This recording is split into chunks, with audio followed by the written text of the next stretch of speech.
distinguished delegates, ladies and gentlemen. As Deputy Secretary General Draganov told us, investment in administrative efficiency to facilitate business is an effective form of public investment. It spurs growth and employment and contributes to reduce public deficits. In addition, by empowering the poor and enhancing their capacity to fully benefit from and contribute to the market economy, administrative efficiency can help developing countries reach their Millennium Development Goals. I would like to briefly highlight some of the elements mentioned in the issue note developed by the Secretariat on the topic of administrative efficiency for business facilitation.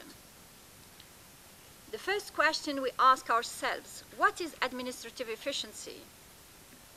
We in UNCTAD call administrative efficiency the ability of government to make it easy for enterprises to comply with national rules at the stages of their creation, operation, and exit. Transparency is at the root of administrative efficiency. Rules must be easily accessible. By rules, one should understand not only the laws and other normative texts, but also related formalities.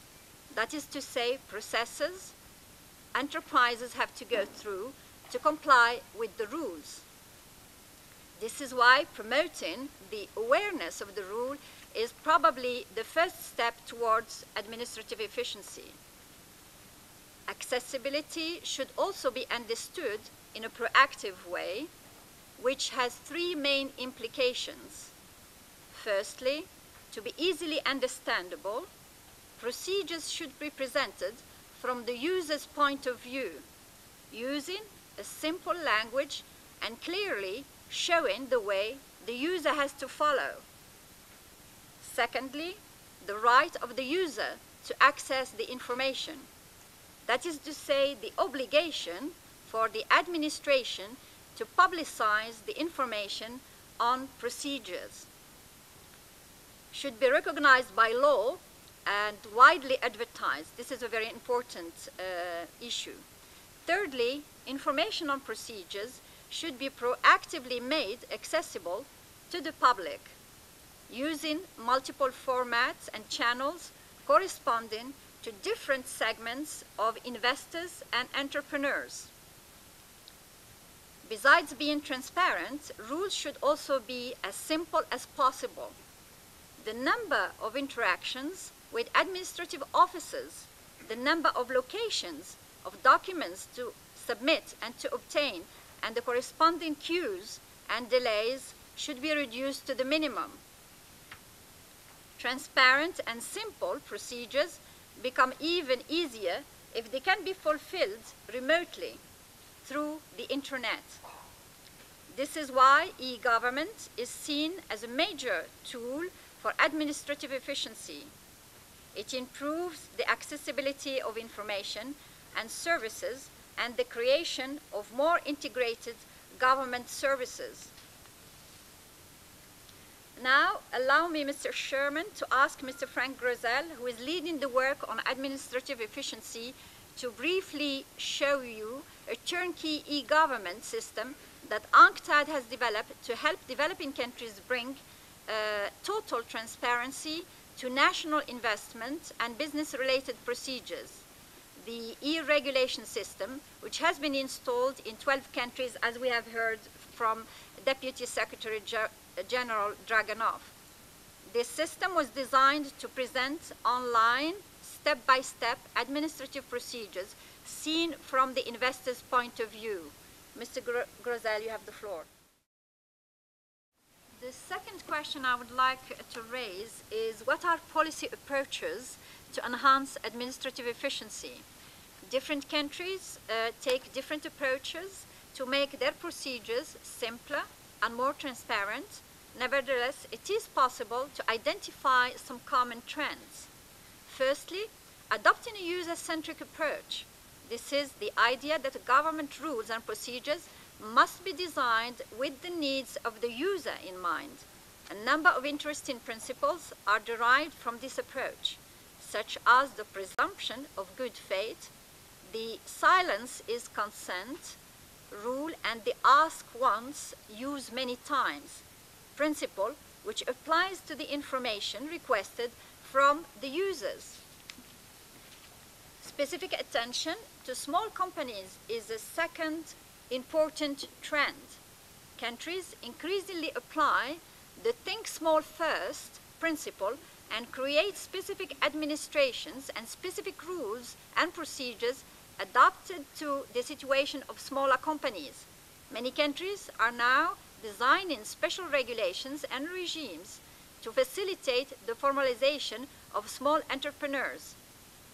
Micro-entrepreneurs often don't know how they can formalize their activities and operate legally. What minimum conditions should a small business satisfy to have legal existence and to operate legitimately? The majority of informal entrepreneurs don't have a reply to this question and don't know where to find an answer. Apart from creating a company, which is usually costly, what are the other available business regimes? Is registration in the National Tax Registry sufficient, or should one register also with the municipal tax authorities? Which activities require a special license? What health and retirement protection schemes are available? Should account books be held?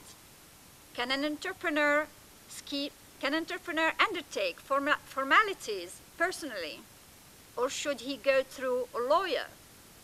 Lack of awareness of rules and procedures and fear that they will be too complicated inhibits micro-entrepreneurs and is a major barrier to the formalization of small businesses. It is therefore important to explain what formal means and what are the related procedures, make as much as possible formalization easy by simplifying the procedures. Last but not least, we need to make formalization desirable by communicating on benefits and reinforcing those benefits. The exchange of experiences among countries is a third trend. Good solutions applied in one country can be useful to another country confronted with the same problems. At the request of its member states, UNCTAD has developed an electronic platform to facilitate the exchange of good government solutions to facilitate business. This system is now accessible online through our iPortal. It lists more than 80 good practices from 46 countries, and these good practices are classified into 3 categories: laws and regulations, organization schemes such as a one-stop shop, and electronic tools. They apply to various fields corresponding to different stages and operations of the investment cycle: starting a business, obtaining a license, hiring workers, acquiring land, requesting a construction permit, visas and residence permits, and for imports and exports, etc.